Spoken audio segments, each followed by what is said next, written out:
আসসালামু আলাইকুম এভরিওয়ান। আশা করি সবাই ভালো আছেন। আজকে আমরা একটি নতুন রিভিউ নিয়ে চলে আসলাম। আজকে আমরা রিভিউ করতে যাচ্ছি Maono DM40 Pro। তো আপনারা দেখতে পাচ্ছেন আমরা বক্সটি খোলার চেষ্টা করছি। বক্সটি খুলে গেল। তো বক্সটি খোলার পরে আপনি ১ম এই পেয়ে যাবেন একটি ইউজার ম্যানুয়াল, যেটি দেখে আপনি কুইকলি সেটআপ করতে পারবেন। তারপর পেয়ে যাবেন একটি ইউজার গাইড। এটির মাধ্যমে আপনি এটা সম্পর্কে জানতে পারবেন। তারপর আমরা পেয়ে গেলাম একটি বক্স। বক্সটা থেকে হয়তোবা টাইপ সি কেবল বেরোতে পারে।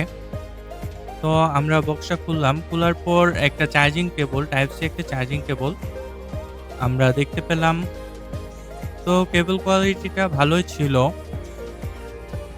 কেবলটা আমরা সাইডে রেখে দিলাম। তারপর একটা ডঙ্গল পেয়ে গেলাম, যেটার মাধ্যমে আমরা ল্যাপটপে কানেক্ট করতে পারবো।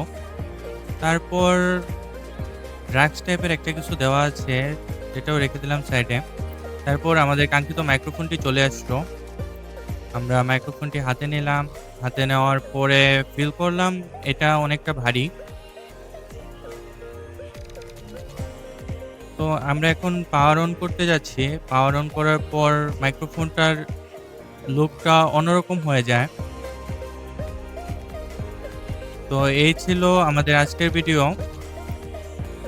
তো ভয়েস টেস্টটা নেক্সট ভিডিও পার্টে আপলোড হবে। সবাই সাথেই থাকবেন। ধন্যবাদ।